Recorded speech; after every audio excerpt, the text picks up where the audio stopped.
Olá, olá! Seja muito bem-vindo ao meu canal. Eu sou a Beatriz Dalcon, médica pneumologista, e estou aqui hoje fazendo uma revisão de um artigo sobre câncer de pulmão. Toda quinta-feira, aqui no canal, tem o que eu chamo de clube de revista, que eu seleciono artigos importantes publicados ou com temas relevantes para a gente poder discutir aqui no canal e fortalecer o seu conhecimento tanto pneumológico, quanto facilitar o seu entendimento de artigos científicos e da literatura médica. Então, hoje eu estou trazendo para vocês aqui esse artigo que foi publicado na revista da SOPTERG, que é a revista Pulmão da Sociedade de Pneumologia do Rio de Janeiro, foi publicado esse ano, no começo desse ano. É um artigo bem levezinho para a gente rever os principais detalhes da epidemiologia do câncer de pulmão, tá? Não é um artigo de revisão, complexo, nada disso, é mais para você entender como é formado o câncer, quais são os fatores de risco associados ao câncer de pulmão e o que a gente pode fazer para combater esse câncer que tanto mata os pacientes no Brasil e no mundo. Então, vamos lá. Então, aqui, esse artigo fala que o câncer de pulmão, como a gente já sabe, é a malignidade que mais mata no mundo ocidental. É isso mesmo. Então, apesar de não ser o câncer mais prevalente, ele é o câncer que mais mata. Então, é o mais maligno, tá? Então, para o ano de 2022, nos Estados Unidos, foram estimados 1.918.030 casos novos de câncer. E destes, o câncer de pulmão contribui com 12% dos casos, sendo a relação homem-mulher 1:1. Nesse mesmo período, a taxa de mortalidade estimada para câncer era de 609 mil casos, 360 óbitos, sendo que o câncer de pulmão corresponde a 21,4% das mortalidades. E a mortalidade de homem e mulher também é a mesma. Então, perceba que a incidência, a relação, né, de incidência e mortalidade para câncer é de 3:1. Ainda assim, é muito alto, tem melhorado nos últimos anos, né, a taxa de mortalidade tem reduzido, mas ainda assim é um câncer que a gente sabe que em vários casos poderia ser prevenido se não tivesse exposição a fatores de risco tóxicos. Ao longo dos anos, a gente tem visto que a taxa de incidência de mortalidade do câncer de pulmão tem caído para homem, e muito disso em relação à redução do tabagismo, das campanhas de redução ao tabagismo, mas esse mesmo fato não ocorre com as mulheres, em que ainda não foi visto uma estabilização das taxas de mortalidade do câncer de pulmão. Então, o câncer de pulmão é uma doença do adulto, ocorrendo principalmente entre os 40 e 80 anos, com pico de incidência entre os 55 e 65 anos. Perceba, é uma idade bastante jovem, né? Você pensar que um paciente com câncer de pulmão pode ter câncer de pulmão com 55 anos, e a sobrevida em 5 anos para o câncer de pulmão é em média de 20%.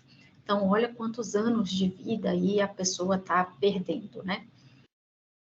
Mas com o controle de outras doenças cardiovasculares, principalmente como infarto, derrame, a tendência é que a faixa de incidência maior passe a ser os 70 anos.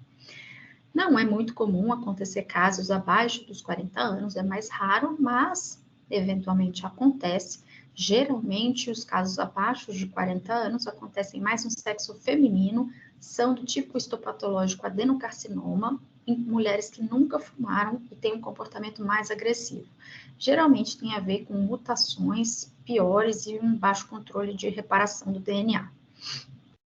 A porcentagem global de cura do câncer de pulmão é de 15%, então é bem baixo, né? Você vê que dois números importantes que você precisa saber é que 15% apenas dos pacientes com câncer de pulmão se curam.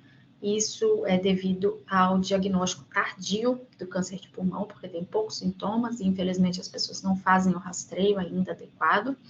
E outro número que você precisa saber é que, uma vez diagnosticado com câncer de pulmão, a sobrevida em 5 anos é em torno de 20%. ou seja, é bem ruim, né? No Brasil, o câncer de pulmão, segundo as estimativas de 2020, é o terceiro mais comum em homem e o quarto mais comum em mulheres, tirando os cânceres de pele não melanoma, tá? A doença foi responsável por 28 mil óbitos no Brasil. Então, a gente sabe que de todas as neoplasias malignas, quase 35% delas é associada ao cigarro. Olha que coisa horrível. E que a gente sabe que a fumaça do cigarro, ela é o fator etiológico mais importante no surgimento do câncer de pulmão, tá? Mais para frente a gente vai ver que nem todo mundo que fuma tem câncer de pulmão, mas que a maioria dos cânceres de pulmão é em pessoas que fumam. Então, o câncer de pulmão é 10 vezes mais frequente em fumantes do que em não fumantes, e nos pacientes que têm uma alta carga tabágica, então maior de 40 anos maço, esse risco pode chegar até 30 vezes mais. Paciente que fuma altas cargas tabágicas podem ter 30 vezes mais risco de ter câncer de pulmão do que uma população que não fuma, tá? Então, isso mostra claramente a relação dose e efeito, ou seja, quanto mais você fuma, mais chance você tem de ter câncer. 90% dos casos de câncer de pulmão no homem e 79% nos casos de pulmão na mulher são atribuídos ao tabagismo, tá? Além disso, a gente sabe que a fumaça do cigarro ainda aumenta o risco de câncer em pacientes que são expostos ao tabagismo passivo. Então, mesmo que a pessoa não fume, se ela conviva com pessoas que fumam essa fumaça ambiental do cigarro, a chance dessa pessoa exposta ao tabagismo passivo ter câncer é 30% maior do que uma pessoa que nunca fumou nem está exposto ao cigarro. Aqui é importante a gente reforçar que existe uma redução de risco no câncer nos ex-fumantes, ou seja, quem para de fumar reduz a chance de ter câncer, mas essa chance nunca fica zerada, tá? Nunca fica igual a quem nunca fumou, mas reduz bastante, principalmente nos pacientes que começam a fumar, né, mais jovens ou que fumaram pouco tempo. Aqui, esse parágrafo é super importante, porque mostra que nem todos os fumantes desenvolverão câncer, mas 1 em cada 11 fumantes poderá desenvolver a doença. E, logicamente, isso depende também de uma predisposição genética individual e de outros fatores ambientais. Então, veja, 90% de todos os cânceres que a gente tem são associados ao tabagismo, mas aproximadamente de todos os fumantes, em média, 10% desenvolve câncer de pulmão, tá? Lógico que o tabagismo é um fator de risco, mas não é uma obrigatoriedade linear, ou seja, não é todo mundo que fuma que vai ter câncer de pulmão, felizmente. Então, provavelmente, né, existem outros possíveis fatores de gatilho da doença, que podem ser genéticos e até mesmo ambientais. O tabagismo, é importante a gente reforçar isso, que ele também influi na resposta terapêutica à quimioterapia do câncer de pulmão. Então, quem fuma ativamente, fazendo tratamento para câncer de pulmão, tem uma resposta pior. E quem tem maior carga tabágica, ou seja, nesses pacientes que têm uma carga tabágica elevada de maior de 40 anos maço, eles têm pior resposta ainda. Então, nesse estudo, 67% dos pacientes que fumavam tiveram falha terapêutica, o que é bastante ruim. Então, é mais um motivo para o paciente parar de fumar quando ele descobre um câncer de pulmão. Então, ao contrário do que muita gente pensa que, agora que eu já tenho câncer, eu posso continuar fumando, porque eu já tenho câncer mesmo. Não. Então, é pior para você continuar fumando, tá?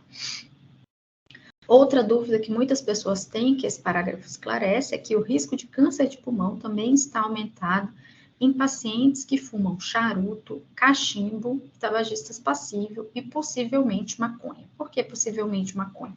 Porque a gente sabe que muitas vezes as folhas de tabaco são misturadas na maconha para poder render. Então, dificilmente uma pessoa que fuma maconha pura.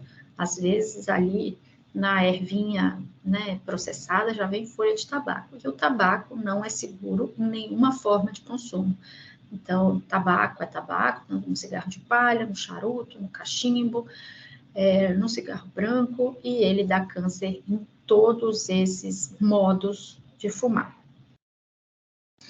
E olha que interessante isso aqui. A mortalidade por câncer de pulmão em não tabagistas representa a 7ª posição em óbito por malignidade.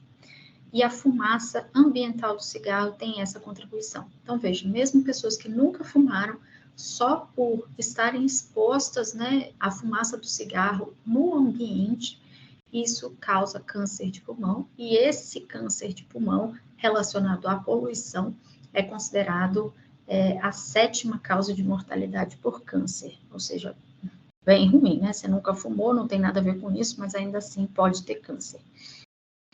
Outros processos que também estão relacionados ao câncer de pulmão, que a gente sabe, é a exposição ao asbesto, tá? Que é o amianto, exposição a minerais radioativos como urânio, exposição ambiental à radiação como radônio, que pode ter no solo, exposição médica à radiação, como nos exames de imagem.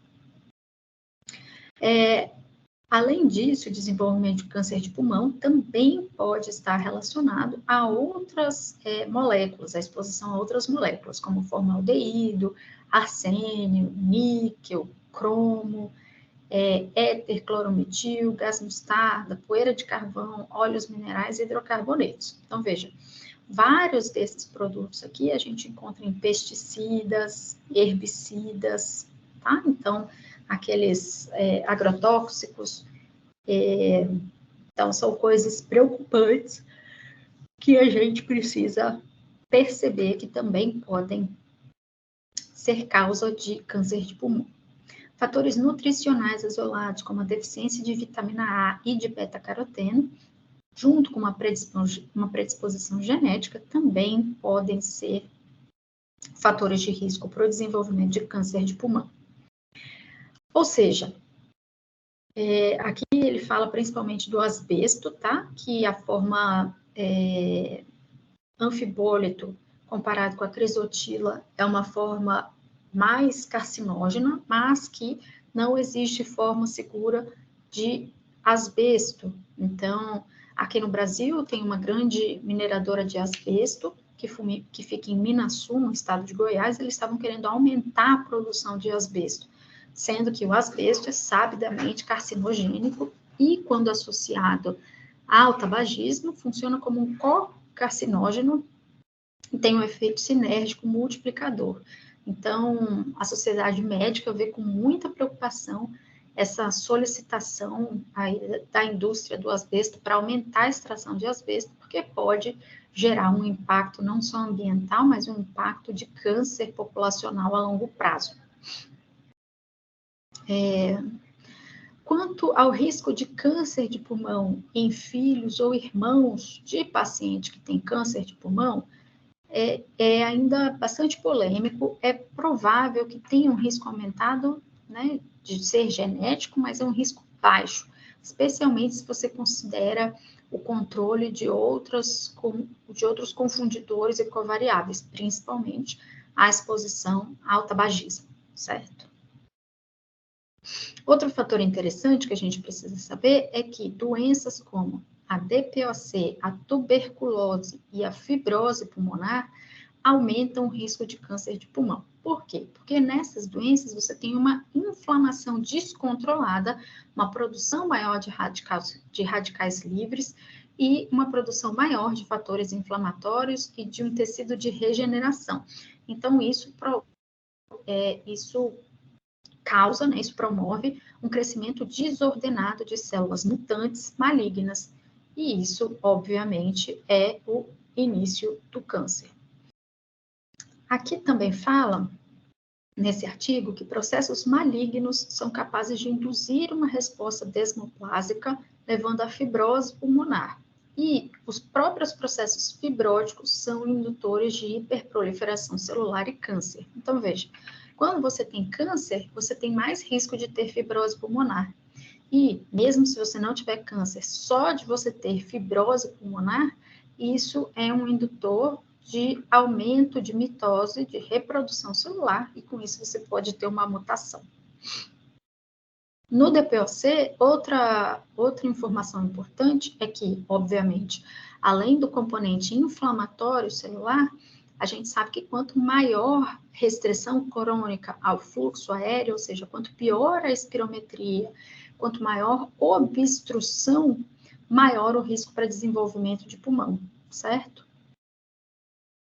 90% dos tipos de câncer de pulmão cabem em 4 tipos histológicos de linhagem epitelial, que é o adenocarcinoma, carcinoma escamoso, ou carcinoma de células escamosas, carcinoma epitelial, né, que é esse o nome, carcinoma de pequenas células e carcinoma de grandes células. Até a década de 60, o mais prevalente era o carcinoma de células escamosas, tá? Mas, desde a década de 60, isso vem mudando e vem aumentando a incidência de adenocarcinoma, que hoje é o principal tipo histológico de câncer de pulmão. Então, se você tiver que pensar em qualquer câncer de pulmão, né, tiver que supor qual é o mais prevalente, é o adenocarcinoma, que hoje o adenocarcinoma corresponde a 43% dos cânceres de pulmão, enquanto o carcinoma de células escamosas a 24%, que é o que a gente pode ver nessa tabela aqui, mostrando essa mudança, certo? Então, esse foi o artigo dessa semana. Espero que vocês tenham gostado e que esse artigo sirva para que você possa fazer uma revisão, né, refrescar aí o seu conhecimento de câncer de pulmão. E lembre-se, parar de fumar é importante. Pesquisar se o paciente fuma é importante, é função de todo profissional de saúde. Você que trabalha como profissional de saúde, independente da sua área, também é sua função ajudar na redução do consumo de tabaco. Isso pode ser perguntando se o paciente fuma, encaminhando para setores específicos do SUS, por exemplo, que fazem tratamento para parar de fumar, encaminhando para médicos que fazem o tratamento de parar de fumar, porque só assim, a gente enfrentando o principal fator de risco de câncer de pulmão, a gente vai conseguir reduzir os números horríveis de câncer de pulmão. E lembrem-se, existe rastreio precoce de câncer de pulmão, tá bom? Eu até tenho um artigo aqui que eu discuti, que é sobre rastreio precoce de câncer de pulmão. Corre lá e dá uma olhadinha para você saber quais são os pacientes que você deve rastrear.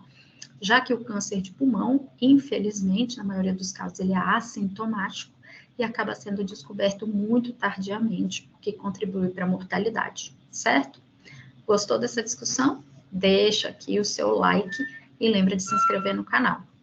Até a próxima!